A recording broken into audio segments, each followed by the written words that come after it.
So analysis చేస్తారు. So వీళ్ళది ఎలా ఉంటుందంటే లైఫ్ సైకిల్ చెప్తాను చూడండి. ఫస్ట్ డేటాబేస్ నుంచి డేటా తీసుకుంటారు.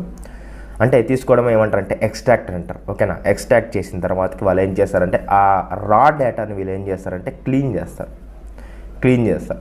సో క్లీన్ చేసిన తర్వాతకి వీళ్ళు ఏం చేస్తారంటే నెక్స్ట్ దాన్ని విజువలైజ్ చేసుకుంటారు. విజువలైజ్ చేసుకున్న తర్వాతకి దాన్ని రిపోర్ట్స్ కానీ డాష్ బోర్డ్స్ కానీ క్రియేట్ చేసి మనకేం చేస్తారంటే వాళ్ళ ఒక హయ్యర్ అథారిటీస్ చూపిస్తారు ఈ డేటా అనలిస్ట్ అంతా కూడా. సో అట్లా డిఫరెంట్ కంపెనీస్లో డిఫరెంట్ చేస్తూ ఉంటారు. మేజర్గా ఇదైతే చేస్తూ ఉంటారు.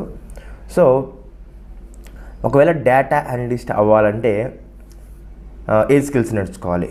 ఫస్ట్ ఒక ప్రోగ్రామింగ్ లాంగ్వేజ్ రావాలి, ఏదైనా పర్లేదు. జావా అయినా సరే, పైథాన్ అయినా సరే, ఆర్ అయినా సరే, ఏదైనా పర్లేదు. సో నెక్స్ట్ మీకు ఇమీడియట్గా రావాల్సింది ఏంటంటే ఎస్క్యూఎల్ కూడా చాలా ఇంపార్టెంట్. సో ఎస్క్యూఎల్లో మీకు అన్ని